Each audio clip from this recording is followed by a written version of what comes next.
So we're going to have our Mons Pubis. This represents basically the clitoris, internally and externally. Labia majora is the outer lip. Labia minora is the inner lip. Then you have urethra, first tube, vagina, second tube. Anus is missing. So then on this model, if I correspond the two, so Mons Pubis, this is the clitoris with clitoral hood. Labia majora, labia minora, urethra, vagina, anus. So then if I compare some more, vaginal rugae, one of my favorite words, the ridges, then this would represent the cervix area. So the cervix is the tunnel, basically, into the uterus. But now there's fornices, which are the V's. So you have an anterior fornix, which is the kind of the cup to the front, the posterior ones to the back. There'd be two laterals, which you can only see by looking head on. Then I have my external os, which is the outside entrance to the cervix. I have my internal os inside. And this is my uterus here. And I have my endometrium, which is the innermost layers, my myometrium, which is the muscle layer, and my outer, which is the perimetrium. So in this one, endo, myo. And then the endo on this model is separated again. So the innermost is going to be the stratum functionalis. That's the one you menstruate and implant into. The one that's reddish and below that's the stratum basalis, just like in the skin, that makes that layer. So functional layer, basal layer, both are endometrium. Then, because your uterus flops around, it's got spaces. So the back space here is the rectouterine pouch between your rectum and your uterus. The front one, which is here, is the vesicouterine pouch between your bladder, which is a vesicle, and your uterus. Then the uterus itself has a body and a fundus, which is the floppy part like in your stomach. Then if I tip up or right here, I have my fallopian tubes or uterine tubes or oviducts. They go around, there's an ampulla, the isthmus, and then the fimbriae, which are the fingers, which go on the ovary, which is right here. The ovary has a white part, which is the tunica albuginea, same as the testis. Okay? Then I have to do my ligaments and whatnot. So the problem with ligaments is they're all over the map. So if you go from the uterus forward to your pubic bone, those are called the round ligaments, which are here. On this model, it's here. And on this model, it's basically here and here. Then if you go sideways to your ovaries, those are called the ovarian ligaments, which would be here and here, or there. Then you go back to your butt, basically, uterosacral, which are these two here, go in your sacrum, or this one here, or they cut it off, but it's this one here. Then it's sitting in this broad ligament. This is what's called. That's the yellow here. This is the broad ligament here. All this tissue here. Or this one, you can actually see the broad ligament that's sitting in. And that's broken down into three. So the mesometrium is the part next to the uterus. So mesometrium there, here, and here. Slower. Okay. Here. Yeah. Here. Okay.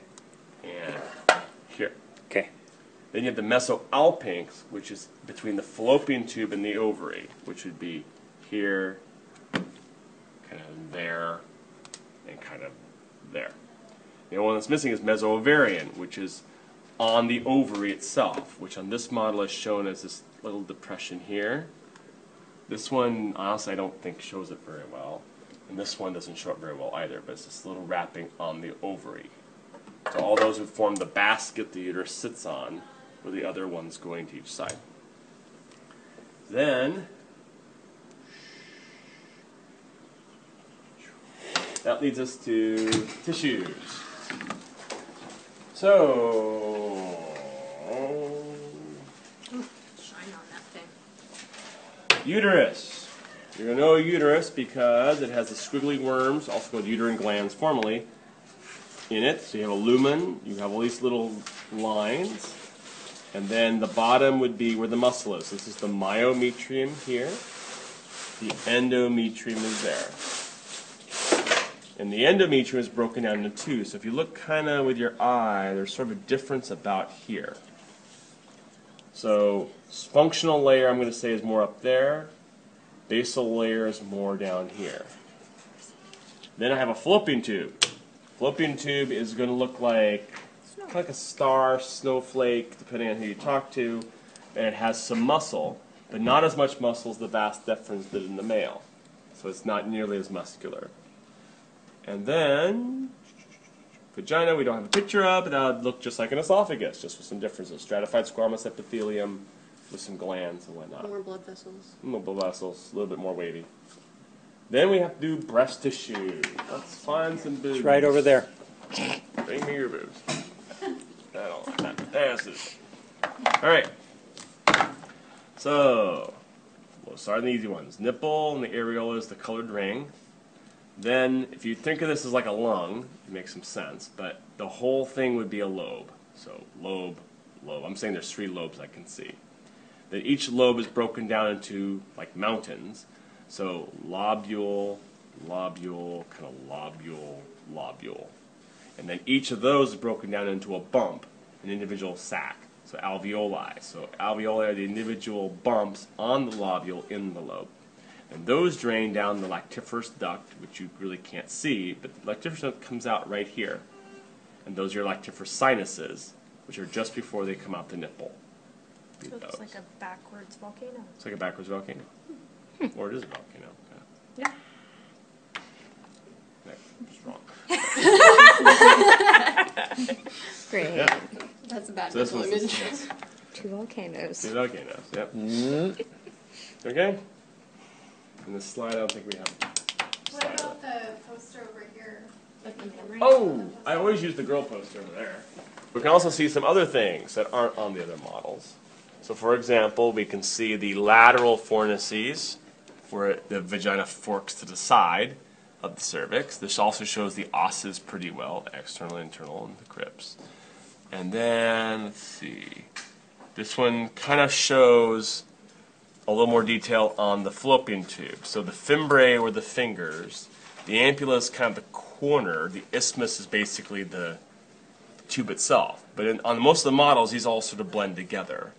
But there's a difference in their name. This also shows the suspensory ligament, which is on none of our models that I'm aware of. But that's one that's going to hold your fallopian tubes up in position, which is not shown on the models. But the main thing that you want to focus on this poster is the external vulva shot.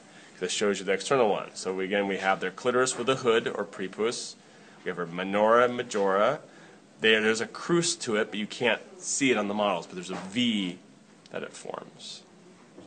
So you have majora, minora, vaginal urethral orifices, clitoris with hood, Mons Pubis, pudendal nerve, pudendal triangle.